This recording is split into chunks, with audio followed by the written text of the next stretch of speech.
Taba mahai fivela ko iko e whangamari e koe nukuhang e o toa whakoloa ki tau tolu e a koe ni wako tu i o ton ke iai ha fia iat ki tau tolu i a koe ni ko hi koe ne tokang e kina o whai mak tau tolu. Amen. Tau whai mo pas wa whita i ki e o toa e kaunga whanonga koko le peke kamata a ki tau proklama e a koe ni a ki tau praise and worship a e o toa ai te tāke atu e langi ai praise and worship ko ia whawhita ki eke. God is good all the time. God is good all the time. All the time. God is good. Lelea Sihova. Mawai pe. Lelea Sihova. Amen. Can we give a hand to God for giving us a new day? Amen. Let us worship God today.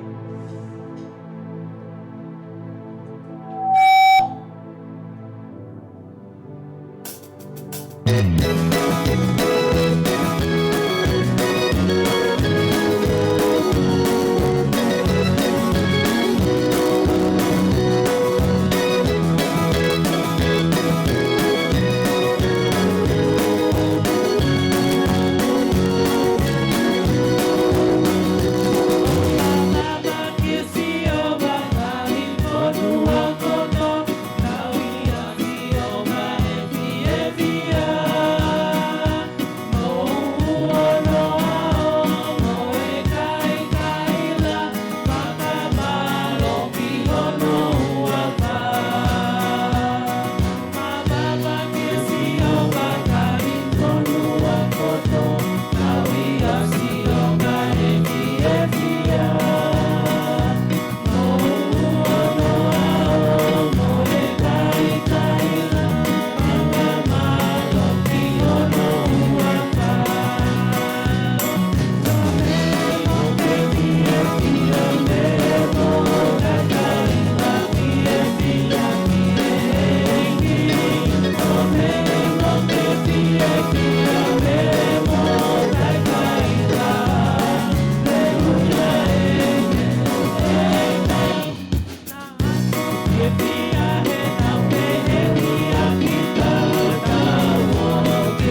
maho i ngai e tai he ni e a koe ni. Koe momeni ti hon kotoa pe o taha uai o ke whakalanglangi ai o toa. Ton ke ai fia moene ki ne ka heta mo ui. Amen. Whakita.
Hallelujah. Koe mahui ngai ai o tua hea ngai tau whonunga. Whe mau he o tua ke tau say goodbye. O ka pau ke lotu mamahi. Talangi a lotu mamahi ako ni. Goodbye lotu mamahi. Amen. Amen. Alua. Alua. He konu ngā wiheni ai o tua. Hallelujah. Whawhira iki. Hallelujah.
Whawheta. Hallelujah, Koko malo ke whahatau lot. E o tua, ke o tua lelei aho awhion. Oni au pito iki. Pe au fungani aho awhion. Whakawhita. E ka pau na ikai ai ofa aho awhion. Koe Oni whai ke apito whahinga i tangata. Helo pe te mau i whē i he ngai a koe ni. Oni iki. Kau mau whawheta, mau whamalo. Pa mo loto haunga mo on ki ho awhion. Ko hi koe whelaulau na ke whai. O la vai ke mawa o sia e mo ui. Oni iki. Pau mo whawheta i at ki ho awhion. Lau maari o mau kōri ki ho awhion. Tuku mua ke hifua lau maari ho awhion. Nga teki mau tolu e ahako ni. Ka lava ke hikuna ngau e anga o e ahako ni. Oni au pito iki. Mga tuunga pe i he lau maari a ho awhion. Whakawhita. Mga nga whakafoke ang he lang lang. Pa mga nga koloria ko toa pe. Ke lang lang ia pe a ho awhion. Wafa sisu kalais ka ko mau whamui. Amen. Amen. Whawheta. Ka ngā whanonga au ku whiwhia lah. Ke u ka ngā kau whangataha pa moe lau maria e o toa i a koe ni. Ko hui pe koe ngai Folofola o koe hanga tāpaki a ke kumo ui. Pa kou tui o ka pau e hoko e Folofola ko ni koe whakaloto lahi kia tik tau tolu. Malo iki. Pe a kuiai lewa ai mahu inga. Pe a moe whakoloa ai Folofola ko ia. Kei hoko atu pe e tau Kaveinga malanga koe ni. Koe o tua oku iai. Naani iai. Petene iai. Malo. Pako to o mai ai tohi Fakaha koe hui. Koe ta whanonga ia i he kuonga whakaosi. Pa nionga pe koe hae wa i hala whanonga. Nionga pe koe hae ha. Pe whainga ta o to whanga i e ta mo ui. O ka pau i iai pe ai lau maria ai o tua. Pe nani iai pe tene iai. Pa koe lewa e amanak lelei ki hanga i ta whanonga. Amen. Amen. As long God is there and He will be there and currently there, that's the most important thing. He anga ta whanonga au whai. Iyo malo iki. Amen. Amen. Whawheta ke he otua. Ai ahako ni ko to ai Folofola ahako ni me he tohi a Fakaha wa he whawes uraki ke hono hiwa. Hili a pe au wakai pe tā koe matapā kua whakaawa i langi. Pea koe leo na e fua ongo mai ki a te au hange koe talupite na e lea mai o pe hau ki Olungani. Pe te whakaari ki a te koe ai ngahi mea ko pau ke hoko. Amui. Pea lau mari ia lewa pea tā koe taloni na e tu i langi. Pea na e awhio ha toko taha i he taloni. Pea koe na e awhio ai na ne haa hange koe maka ko siasipa. Mo sati o pena e takatakai ke taloni ai umata. O ha hange ko emalata. Pe takatakai ke taloni na iai hangahi taloni e ua fulma wha. Pena e nofo i he taloni e ua fulma wha ko ia hakau mātua. Konau ai kofu hine hina pe ku ai ki honau fofo ngā hakalauni koula. Pena aloatu maupe me he taloni hangahi uhila. Mengahi leo. Mengahi mana. Pena e ulo i he mua taloni hangahi maafi e fitu. Aia, koe laumari e fitu ai o tua. Pea koe au e taloni na e haa o hange. Koe tahi o sio ata ia. O tatau mo kristala. Pea i he loto taloni na iai ha mea mo ui. E toko whaa kua tofu kano i mata honau sino i ao motua. Pako uraki mea mo ui na hange koe laioni. Pako hono wā o e mea mo ui na hange koe pule. Pako hono tolu o e mea mo ui ko hono fotunga na hange koe tangata. Pako hono whaa o e mea mo ui na hange koe i kare o puna. Pako ngahi mea mo ui e whaa ko ia tau tahana nau taki ono e kapakau. Takatakai ki ngahi kapakau ko ia. Pea ihe aofi o e kapakau na nau tofu kano i mata. Pea kui kaiha nau malolo he nau lea i he aho mo e pō. Ope he ei ma oni on. Ei ma oni on.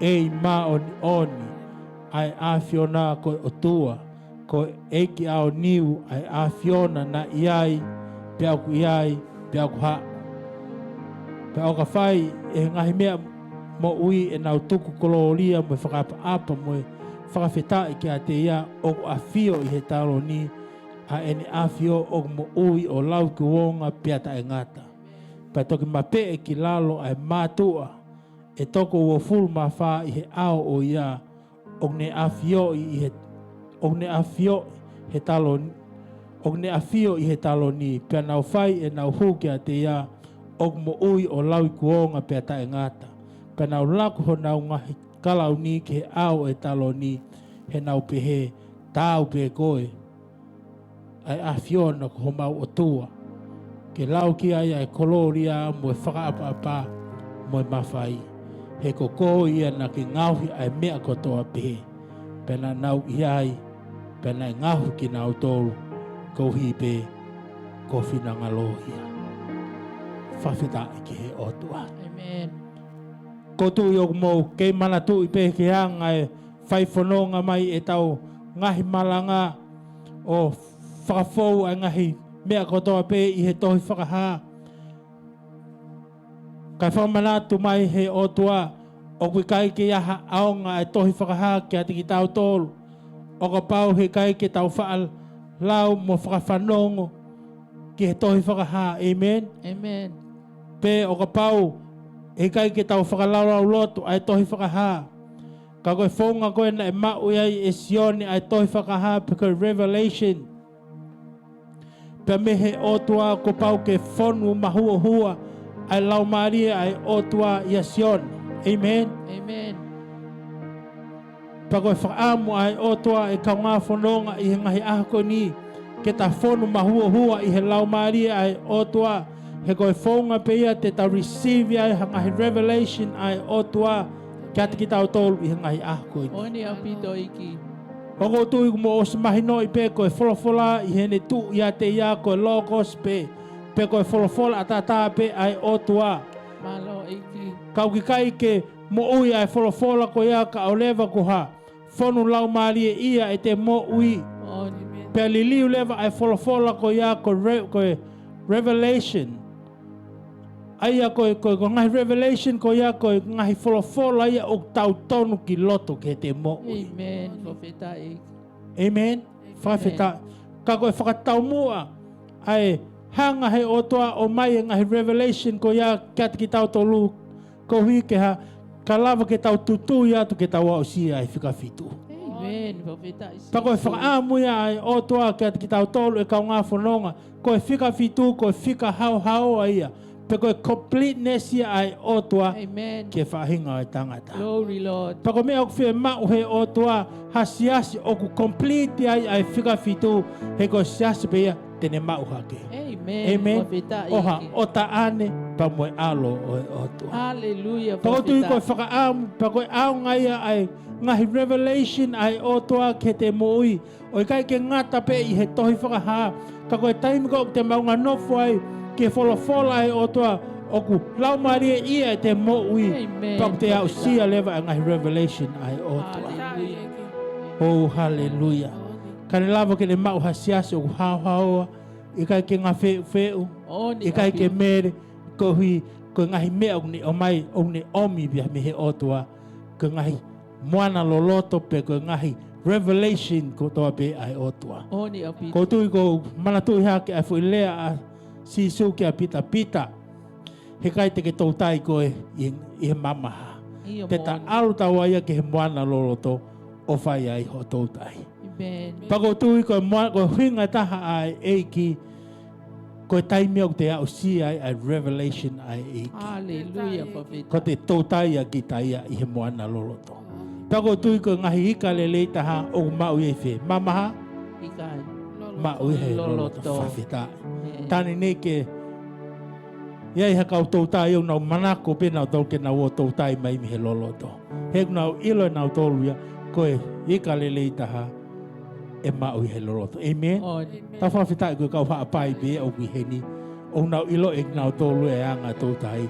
Koe tautai o nau alu ki loloto. ka lava ke nau mau e ngā hika la lahi, hika lelei whiunga pa mui family. Amen. Amen. Hallelujah. Vita. Whawhita. Pe whai atu ai whanonga a sione, hanga e sione o whakahino hino lelei ka teki tau tolu.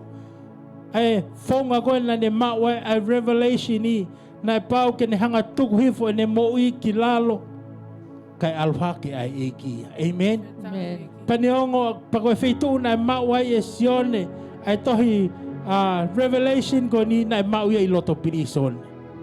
Amen. Amen. Tau sio, whengai whirike ne hanga hai ai mo ia sione, ke lava pe a sione ia o hoko koe, o laumali e ia ne mo ui. Neongo buwe ha hai, whakai tangata ke ne mo ui, kana ke whonu pe hono laumali i he otua. Amen. Pea koe me aia na e, hau sia e sione, ko ngai revelation ai eiki. Whawhita. Amen. Pea tau lawe lewa ke he tohia ai otua ke ngai siasi, na tau lawe fo ke he tohia ke siaso efeso, ko siasi na nau nofu i nau tōru o momo ua beho nau taimi i ngai mea otua. Pako iku anga o e siaso efeso na e more ai ruaki ofa. Amen. Kaya ha mea ke ta nofo tokanga ke ai he ngai ako ni, ko ta tokanga na more ai ruaki ofa. Ko ofa ke iki ake ko toa ho loto, ko toa ho atamai, ko toa ho laumari. Amen. Profitai. Panai ai lewa ata lawe ke siaso si mana, ko e ki sias ko ni whonu palpalema e nau mo ui. Lahi e whakatanga he whiri e nau mo ui. Kana nau nofo ke he raki ofa, ko siso kalaisi. Profitai. Ko tui ko e siasi o kulai lahi e nau nofo ke ngai tawhaku whakalau maari e, ko ngai siasi e lahi no whakatanga he whiri. Oni api. Kau lea mai ai, e ki ke siaso si mana, tu ke mau, puke ke mau, ai mea o ku ke mau, he ku vavi e ku alo atu. Whawhita. Oni api to ik. Patau lawe lewa ke siaso pea ka mosi, ko siaso pea ka mosi, ko iku anga o siaso pea ka mosi, na e tu wai fu taloni o setani. Oni api. Pena nau wako ake ai fu lau maari e whakapelami, kati nau tolu te kake nau fu mo ui he siasi, ko kau pelaki. Pako mea na hau kona kamata lewa ke hoko kau pelako ni, ko e palo palema ke he siasi. Taha benia e ku whato tolo ke he siasi o pia ka mosi, i he historia, ko e historia mo onien. Na ngalo ke lawi ke he malanga. Na iai ha tama insinia pia me siamane. Pia ko taimi kona e keria he kau historia, ai siaskon ko pia kau mosi na e osi holofa ia i he tau. Keri hake, o ko iku anga nau mau ai futaloni o setani i he siaskon o pia kau mosi. Na e tu i Olunga e talonia o setani, kai lalo e talonia ai eiki.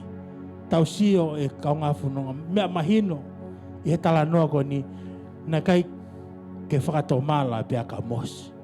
Whatatau pia mo e tohi, na whai he o toa ki a pia ka mosi.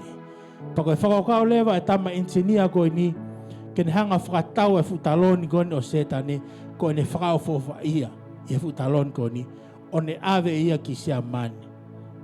Aia ko e museum ia o pia ka mosi, na e whakahingoa ake. Pako e futaloni o setani, na e whotu i sia mani i he museum, ko e lau ia ko e talonia o kungalu ia, ka ko e uhinga whakawhorwa ko e talonia o setani. Pea sa ia pa sio kia e tama akiteki a ko ni, akiteki sia mani i ne whakawhorwa ia hefu talon ko ni. Pea whaia te whanonga e tama akiteki ko ni, mo e whiunga mo e aluhake a hitla ia o taki i sia mani. Pea whakakau lewa hitla ke ne whakawhi mai ai tama akiteki ko ni, ke ne hanga mua o design hafutu unga ke tuai o whawhetau laki ke kakai o siamane. Whakakau lewa ai tama akiteki ko ni, ke ne toa mai pe ai fo i design i koe, e futaloni ko o setane, kene whao aki ke he tuunga koe o whi mao koe e Hitler. Pako taimi koe na e whakakau a Hitler kene whakauha e kakai koe o siamane koe fu tuunga eni na e tuai koe taloni o setane. E tau sio e kau ngā whanonga ke hanga historia mo mea ku lea kai ai otua ka tai tokanga pea ka mos pako mea hoko e hanga he talon ko no setane o whaka awa e ka kai ai otua e kai ko mea ia ku hoko he tau ko ngā he ako ni ai whanonga mamari e pea mamani ke whakatanga i pea e ka kai ai otua pako mea o whakaloloma taha ko whenga maman kini hanga ha whakaauha e ka kai ai otua. Pako mea mahu inga ai ke tā maunga nofo ki he Folofola ai otua i he kuonga koe ni. He koe Kaveinga setane kene whakaauha e ka kai ai otua. Kai ke ilo e Hitler ia osfu o loa behono ilo i he otua. He koe hinga e ne hanga whakatūt ai ne taloni i he tempare ai otua pe ko fe pe ha fe tu ko Kaveinga ke whakauha pe a kakai ai otua. Whawhita. Pe la veleva heo siaso no wha o siaso tai la ai fulau maali e whakasisperi koe i he siasko ni. Whakakaveinga pe e ku ilogo e au whakakaveinga pe fulau maali e whakasisperi koe ni kene alase kautaki o siasi. Kautaki mou tokanga he ngahi ako ni. He koe e fulau maali e whakasisperi o whanonga holo i he ngai siasi koe whakaveinga pe ke o whei ai Kaveinga ai otua whekawak pa mono siasi. Kau tau whawhita o sanga pe otua o mai e ngahi tohi whakafou i he tamau e kon ko sioni koe whakatokanga pe ke he ngai siasi he ku wawe ai ku alua tu puke ke mau ai mea ku ke lorotonga mau. Paka pau ko ngahi mea ku ke lotonga mau ko ngahi mea o kai ko ha mea whakae o tua ia whia mau ke te hanga tukuange pa te whakatomala ki he o tua. Aia ko siasi o tai la pa tau lawe mai ki he siasi o sātisi siasi ko niu nau viki ko ki nau tolu ko siasi o mo ui kau tala mai he o tua o mo lau mo ui kau mo mate pe. Ko hano hinga ko hono uhinga ko kai ke mohanga o mai ai mea e otua ka mohanga tukuange ai mea sisa.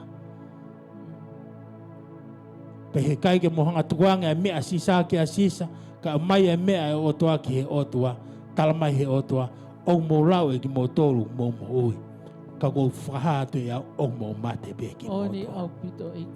Pako tu ioku ko mea ai au hoko ngai siasi tolahi e ngai ako ni ko tuku e nao tolu ai mea o mo ni ai mea au totonu ai mea ai lau maari e ka nau nofo ki nao tolu ke ngai mea whakamateri e. Pau tau whawhita tala mai hi e siaso o whelati lisia ko siasia na e si iho nau iwi. Paneongo e nau iwi si i kana nau whai ki he lea ai otua. Peko nau whai talongo fua ki he Folofola ai otua. Whawhita, koe mea ia o whai he ngahi ako ni. Neongo peko hai ki mea o te lava he ngahi ako ni. Kakapa o tō tonu a ngahi mea kotoa pe i he whinangalo ai otua. Peko siasi o kauhe lau. Amen?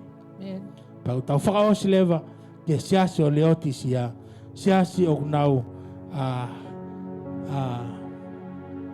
kai ke nau mawhana, kai ke nau momoko. Kau nau mawhana pe. Amen. Koe whaamu ke tau hoti pe tau hoti. Amen. Pakapau tau momoko, ai ke mahinu tau momoko. O te tau hanga pūri he ao e otua. He koe ke pūri ha mea ia i he otua. Whawhita. Sia whekumkoe ke historia kone o leoti sia. Koe siasi ko ni ko siasi ko e feitu ko ni ko feitu tu maari hena nau fai nau koloa ia i he tawhake textile ka koe paparema siasi ko ni kovi e nau vai Pakoe taimi pakoe na nauhanga o ai ngahi fu pai pa vai pa me feitu mama. Pakoe taimi ko o ku tafe mai vai me pai pa ko ni o a mai ke na nau tolu. Fatonga ina to ko mama fana vai. Tasi ke hanga ai tataki ai o tua mea. Pakoe mea na nau hange ko ke taste lele vai ke ting nau tolu. Pea lahe ki nau tolu ya. Nau toki alu nau tolu o whenga ke momoko ai vai. Pea toki lava lewa ke nau hinu ai vai ko ni. Pako tui ko mea tatau pea nai o hangi he o tua ka leo ti sia he ako ni. Kai ke momoko, kai ke whatonga e ko momoko, pe ko mo vela, ka ko mo mama whana pe. Pe talangi o toa. Iho mo utunga mama whana, te hanga o puaki ki mo tolu ki toa. O hangi koe nau wha puaki ai mea koe vai, i taimi mulele mama whana mai vai ke o nau kolo. Whawheta e ke o tua. Pe ko ia, ai ngahi tohi ai o tua ki ngahi siasi. Kai e ako ni ko whaam ke nofo ki he fwoi Kaveinga ko ene o pehe hono whalea. Aluhake ki Olungan. Ai ako mau ia pe mehe vahe wha. O e tohi Fakaha. Ai lea ai o toa ki a sione. Sione, kau ke whia mau ke ilo ke ngahi mea. Ki mui ko whaam ke aluhake ki Olungan. Amen.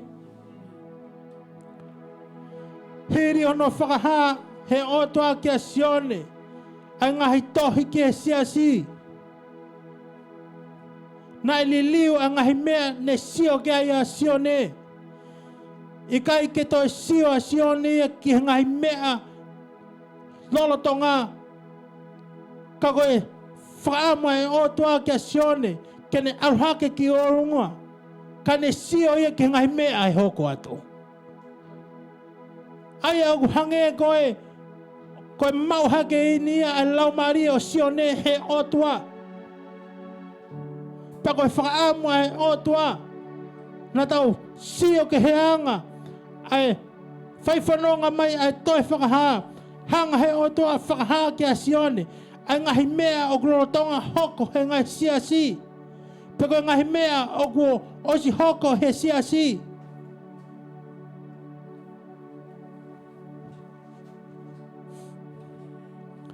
Kai he tohi a koe ni, o hanga he o toai o liliu e anga, ai matavi sone a sione. Amen? Mahino mai, koe whanonga nia, pe kua awa siasi ki ha tuunga matotu. Pe koe whakaamu ai o toa ki hono siasi, ke mauhake hono siasi. Ka ki mua ia o si loa e sione, ai toko taha o whakate whito ai ai mo oia siasi koe o tua. Pe ilo e sione ai malo hinga ngai siasi. Pe ilo e sione ai ngai vai anga siasi. Pe koe whaamu ai o tua e heanga ne whai tohi ki ngai siasi ke nau tafoki me nau ngai hanga halamu e nau ngai tono no. Amen? Pe kai ke ngatai, toi mahino e sione, ai ngahi mea e hoko ki e siasi, o ka pahu e kai ke nau whakato mala, mo whakawaiwai ki he otua. Ka ihe ahoni, ta sio lewa ki he mea na e hoko, e fwoi mata vi sone kone o sione. Ko ngahi mata vi sone kone, pe ngahi mea na e sio ki a sione, ko ngahi mea ia e hoko amui. Amen? Kalamai he Folofola na e whakatohanga i e sione ha matapa o guava i langi ki a te ia. Amen? Oh, hallelujah. Whawheta e ki he otua. Pako utu i e kaunga whanonga ko e whakaamu ia ai otua he ngahi ako ni ke whakatonu tono ai anga i ta whatongia pako e anga i ta whotunga ki he otua. Kalawa ke ai ha matapa i loto lange o kuwawangi he otua kia te ki tau tōru. Amen. Ka uhinga pe koe whakatau mua. Hono hanga he otua awe ngahi tohi ke ngai siasi kohui ke whakatontono hono ngahi alu ngā ki he otua. Pako e palo mesa o tua whakafo he tama e kongosion. Ka pau e whakatomala e ngai siasi. Pea tafoki o whai e mea koe na e tū ate he tohi. Guess what? Te hanga o i o avang. Hamata pā I loto lang kia te koe pea moa he a koe ni. The whole reason hanga he otua o mai e ne Folofola ke whakatatau ki ai e ta mo'ui peta tafoki ka lea mai o toa. As soon as you tafoki, guess what? I open up the heaven. Amen. Ai matapa o langi kia te koe pea moa he a koe ni. Ka koe whehu I henga he a koe ni. Ko ke whakatomala. Ko ke liliu. O whakatatau pea moe ngahi tohi koe ni. Kai ke uilo puke hae ai sia se fitu koe ni. Nai whai tohi mai kai o tua o whelawe pea mo koe he a koe ni. Pea tala mai he Folofola o ka pau te ke whakatomala. E iai e ha ngahi lelei, ngahi tāpoaki. Te ke au sia ia e koe. Kau omi he tohi a sione. As soon ene hanga he o tua o awi kia te ia. Ai ngai tohi ke ngai siasi. Ai so ai toa. I langi. Pako e toa ko ia na e konotunga na e hawa e matapa. Kia hai, kia sione only. Fefea e feso. Fefea a pea kamos. Fefea siman he ako ni. He tunga mo ui koe o kuiai e ngasi asi. O ne lava whakamawhai a matapao hewa ni. Ke hawa ke a te koe. Ke hawa ke siasi he ngahi ako ni. He koe me ai pa koe Kaveinga ia ai otua. Ai uhinga ni hanga o mai a ngahi tohi koe ni. Ke ha kalawa ke hawa hake a matapao hewa ni. He koe me e na e mamata ke ea tamayo e kongozione. And I believe koe le ai otua kia te koe pa moau. Ngai siase ngai ako ni. O ka pau hea, o ka pau te ke liliu o tafoki. O ilo ia e tunga mama. O ilo ia e laumari ai otua. O ilo ai hanga hei ki o kuku. Ai fitu. Paku ai lewa whanga mari ki ha whaava e matapa. I loto langi. Mahono siasi. Oh, hallelujah. Talangi. Ke ngai siasi he ako ni. Hei. Tau liliu. He ko mea o kei tātā puni ai a loto hewa ni. Ko hui ko hea. Ko kai ki ha tafoki ai mo'ue. Oh, hallelujah. Whawhita. Kia ha mea o ke whemau he otoa. Kani hanga e whaava. Ai ngahi matapa o loto langi kia te kohe ako ni. Ko e tafoki ai mo'ue. O ilo ia se sukalais. Pea whai e te whanonga o whakatatau ki hanga e wakai mai ai otua. Kau ke kai ko e wakai mai ai tangata. Oh, hallelujah. Wakai nā ko halea nia ka te tau tolu. E ngai siase ngai ako ni. Nā ko e mea o ku whaingata ai ke hawa e matapa o langi he ngai ako ni. Ko kai ki ha whakawaiwai e taha e mo'ui. Ke whina ngā loa he otua. Nā talmai he Folofola, nā kai ke ngata pe hono whakatoka ngai. E tamai o eikon ko sione, ai hawa e matapa o langi ki a te ia. Kana ne hongona leo. Hange ha talupite. Ko tui ko whakaamo ai otua. Ko taimi ko ni hanga wifia ia talupite o ko ngona hono siasi. Amen. He ko me ia na e hongona e sione. He taimi ko na ne whakatoka ngā ia e matapa. O loto langi. O kua hawa ki a te hia. Pana e tala mai. Nani e hongona ha leo. Hange ha talupite. Pako tui ko whakaam ko ia e kaunga whanonga e siase ngai ako ni. Ko e taimi ko e ta whoke e siasi. O whekumi ki he otua pa whaiwhanonga e sia o whakatatau ki he whinangalo ai otua pakoutu i tai toi vewe iua te ke o ngona e leo ai talupite. Oh, hallelujah. Ko tui ko whakawhehu e ngai ako ni i he tōnga mo ui kau ki i ai te ke o ngona e talupite i he kuonga whakaosi pe kai. Ko e Kaveinga peia e ta whanonga ke ta ilo i peta ngona e talupite ai otua. Amen. He koe whakaamuia e ki kono siasi.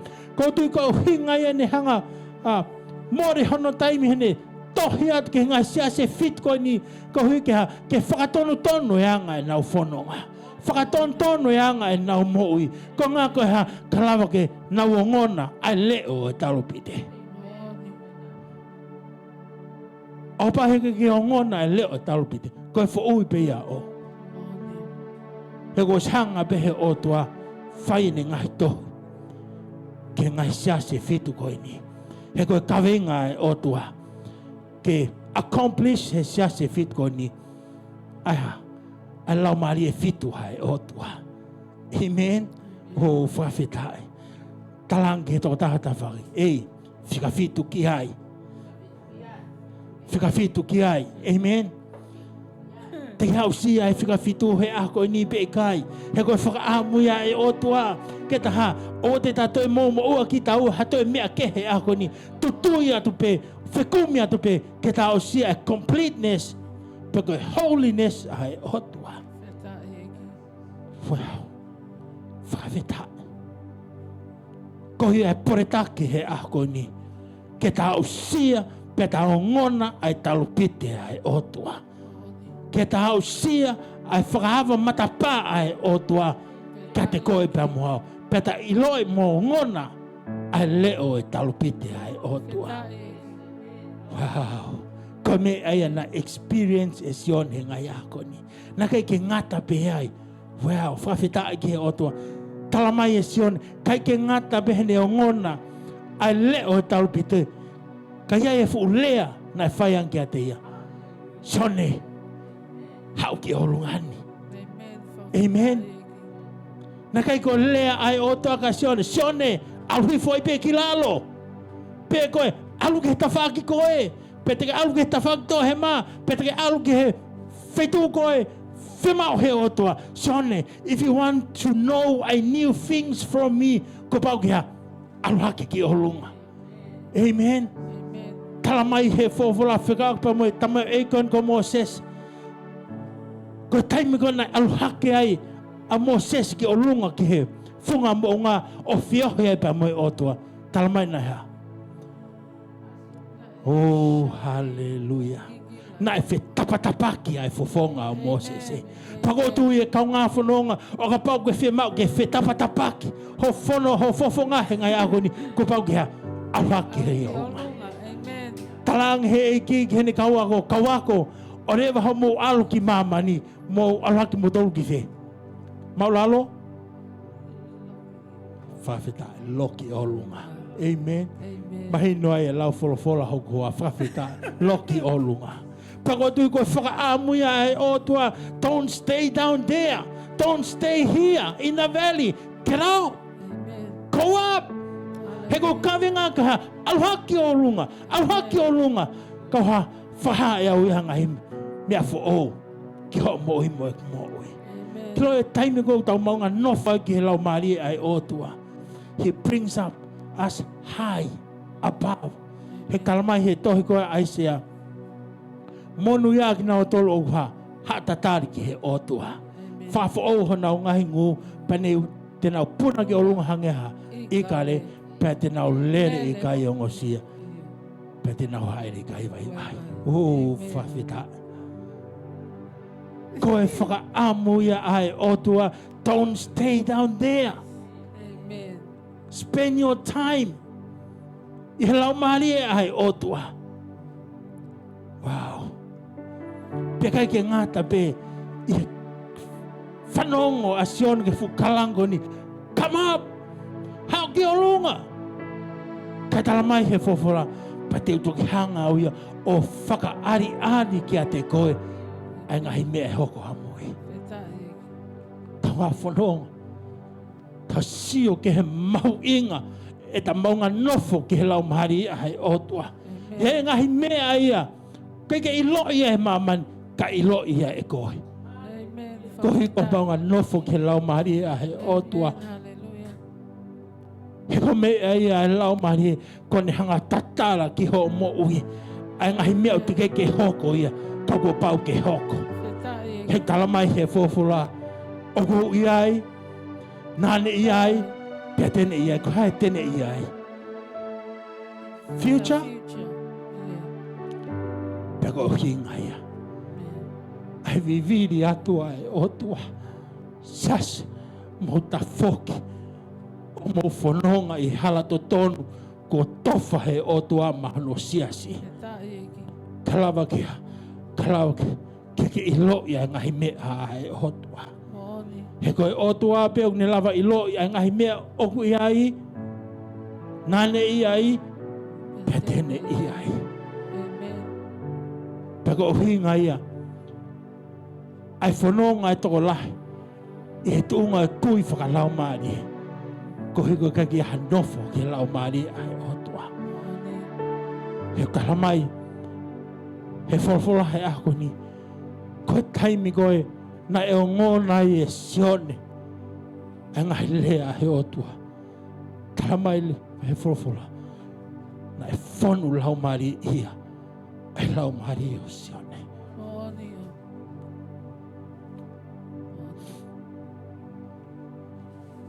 Pego tui koe whakaamia e otua. Koe taimi ko utau o ngōna i a leo ai otua. Tamo ngai palo mesa ai otua. His spirit fills us. O heke te ia. Hamea. E malawa he whiri. Kene to'o mia te mo. He kua whonu lau maari ia hai otua. O kai e whakatokanga hen. Ke ngā siasi he ako ni. Ka kai ke ta whoke ho mou mou. He koe tuunga na e mau hake ai. E tamai o eikon ko sione. He taimi na lau maari i ai ne mo. Pehanga he otua to'o hono lau maari. Kalawa kine sio. Ke taloni hai otua. Ko hui koe ha. He koe tuunga na i ai e lau maari a sione. Na e whanu lau maari i ai ne mo. He taimi koe na e hongona ma he leo. Peko tui e kaunga whanonga. Koe mō meni te pē tau whanonga ki he leo e talupite. Pa moe leo ai otua. Pa moe whekau ai otua. Our spirit gets filled up. Peko lau mahari e ia. E o hake hake. He otua ake hono siasi. Not an empty vessel. But a filled vessel. With his spirit he ako ini. Whawhika. Nei alwhake. Ai lau maari o sione. Ki roto hewan. Peko mea na ne whakatoka ai. Na ne whakatoka ngā iai. Ai taloni hoi otua.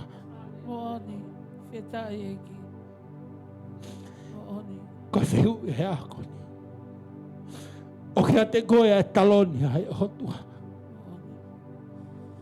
E tunga moui o ke iai he ngahi ako ni.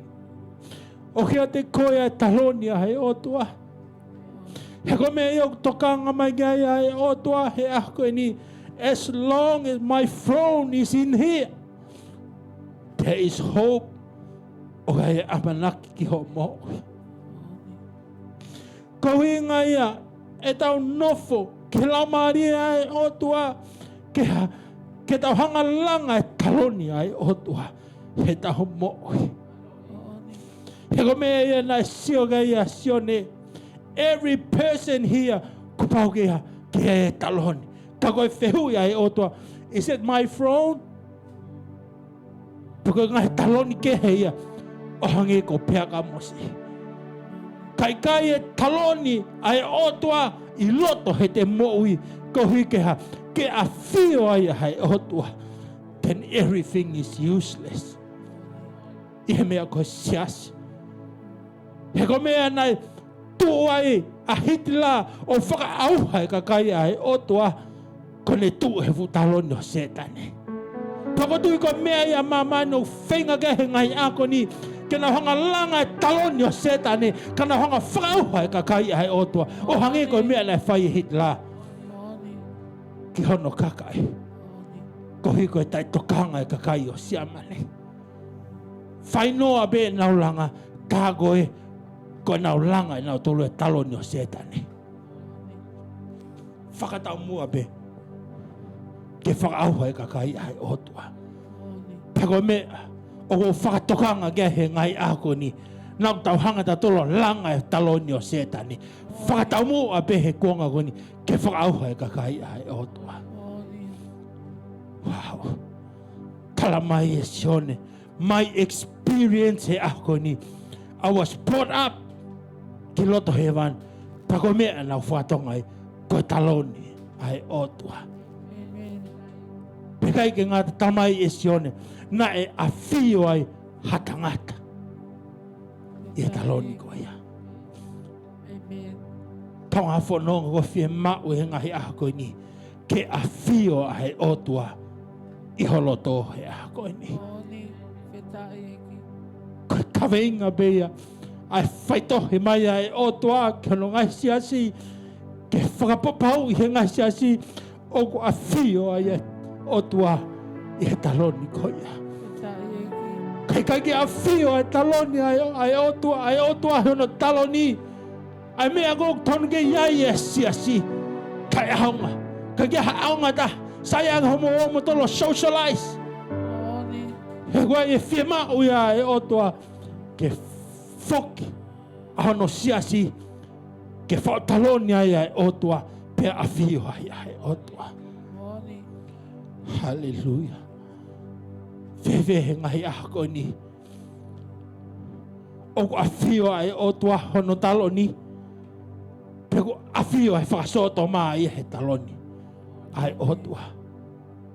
O a fio ai otua hono taloni. Pe a fio ai langa whalotu ia me ngahi mea keke.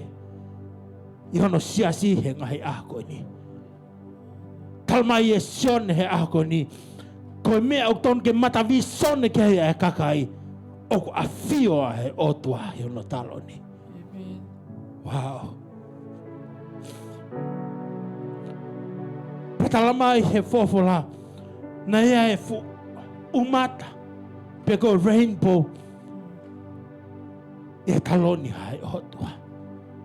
Which means koe otua tahi kovna niti hai otua. And I believe ko hinga hono fotu he otua ai umata ko ia. Kene manatu mau be. Ke ko whai kovna niti na le whai pia monoa. He is a covenant working God. O tau ki ai. Ke hame o ne lea aki. Koe mea bea tene whai. Pakai e whakatokanga lahi ke ngai siasi. He ko mea lea gai ai otua. Koe mea bea tene whai. Whakatatau ke ne Folofola. O ka pau ne tauhi ne kovna niti pa monoa. Fu utau e whiha. Whewhea e ne ngai Folofola. E ne ngai whaitohi. O ne whai ke ngai siasi. Whawhetai. Ko me e o whaamu ke hei ai o toa. I he kuanga o ta whanonga ai. Ke ta hanga whakatonu tonu. Ai ngahi mea ko toa pe. Whekawak mo ngahi tohi nai whai ki hono siasi. Pea lere whakatatau hono siasi. Pea mo i whina ngaloa ai o toa. Talamai he Folofola. Nai whakatonga i sion. Hanga he taloni e ua wha. I loto hewan. Pago tui ko whakataipe ia. Ke ngai siasi. Wow. Tau sio e kau ngā whanonga. Ke palo mesi ai otua e tene hanga o hake hono siasi. Ke kau ngā taloni pa moe otua. Pago tui ko whakaamu ia ai otua. ke ono siasi he ngai ako ni kai ha mau ha ke ono siasi o ke ai hataloni ma ono siasi he ngai ako ni whakawheta nai whakatonga i e sione nai ai kau ngahi a monu manu ai i lote he talonia hai otua pia talu e nofo ki he Folofola e koe ni pehanga he otoa mai e mea koe ni o pau te mou whatonga i a kau ai ngahi tu i koe o nau whakaamu ke nau teike nau tolui ai tuunga whakai otua tena hanga o mai ngai fu i misa ngai mon man o tu he ngotafa aki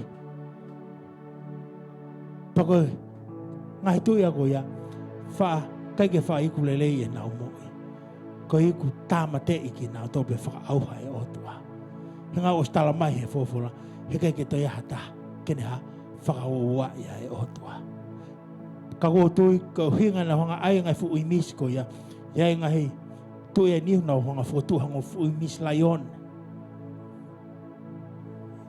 ia ngai tu e ni na hanga fu tu ngai a loko a ke ngahi me he aka pulu ko fata tau be ke me na sio ke ia sione kau ta fafeta tala mai he Folofola he ako ni ko me e kau ngahi imis ko ni pa mo kau tangata ko ni toko wafa ko na worship e ai otua ko na praise ai otua ko na glorify ai otua ko na hanga tuk halang lang ia ki he otua tau sio ke mau inga mea koe worship tane ne ke whenga a se tane ke ha halasi a tunga worship a hono sia si he ngai a koe ni ko hui ko ha koe honga ia pe e nao mo ui e ngai ofa pe moe whai manawa ofa he otua kia te ki nao toro pe koe mea ia nai mamata ke ia toia a sione a koe ni ai nau whakalang-langi i ai otua. Nai a fio pe ai otua i hono taloni. Kai whakalang-langi ia. He kau mātou ai toko ua whako ni. Pamu ngai mon man ko ni. Kau omi he otua. Nai ai e whikatolu ai. Ko ha i misi o atangata. Wow. Whikatolu. Nani pekia. Amen. Pene toitu, pene aloha ke kilangi. Aia te ta toki lawe ai ke he wahi nima. Ka tuku ke ngata pe i he wahi wha. Koe mea nai mamata ke ia sione. Nai mauhake ne mo ui. Koe nga hena ne o ngona ai leo e talupite. Pena ne whanongo ki ha leo ai otua. Pako leo ko ia. Koe whikau, sione, aloha ki Olunga. Kau toki hanga e au ia. O Fakaha atu kia te koe ngai mea e hoko amoi. Kau ngā whanonga, taha bea Kaveinga e otua. Ke o nā ke misi, ai mauhake. He koe tuunga ia na ia sione. Na e kaua sione he mauhake. Te keke tau wau tau tolu ia.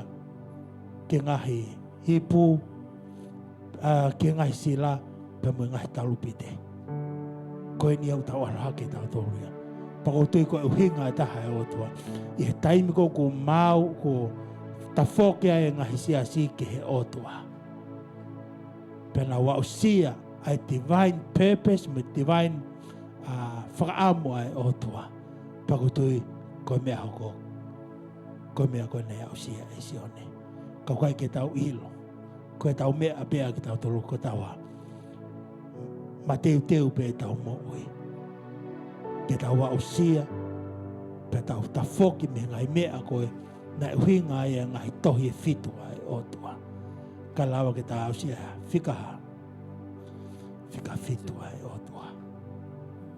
Ke tau loto. Tamai mawhamaluat ke te koe a koe ni. O hanga we e mahu mo ui. Ke oa te mau nofo whawhiwhi e maari e pehe au a whihona. Ka mau ngau e ake a ngai tohi e fitu koe ni. Nā ke whai ke ngai siasi. Ke te teu ia ke mau moui. Kalawa ke mau au sia e whika fitu au awhion. He koe whakaamua ho awhion. Ke mau hange ko toa pē ko sione. Koe taimi e ifia e talupiti a ho awhion. Pa mau ngonai ai leo a ho awhio. Pa hanga lewa, pa iai lewa ai whonu lau mari ia e mau moui. Pa koe tuunga e te mau mau hake ai. Pe te mau puna kaki ai. O mau au sia ai taloni. Ko ke hanga teu teu ma ki mau tolu he ako ini. Eke alasi ki mau tolu he ngai ako ini. Ka ko hatai men ke mau nofo noa e mau moui. Pe ko hatai men ke mau wheke ake ai pa mo e kakaio e maa mango ni. Ka ko e taimian ke ma teu teu e mau moui. He koe ke mau ilo ai hoko atu ka ko a whiona pe. Oku ke iloi ai ngahi mea kotoa pe. Hange koe mau Kaveinga ngahi ahako ni. Oku ke iai, nā ke iai, pe e iai aho a whiona. Halasi ki mau tolu he ngahi ahako ni. Pa mo hanga whafoke ngahi langlangi, pa mo ngahi koloria ke langlangi ia pe aho a whiona. Koe mau lot me mau hua whai ki ho a whiona. Wafa sisu kalais ka ko mau wha maui. Amen. Whawhita ike ike.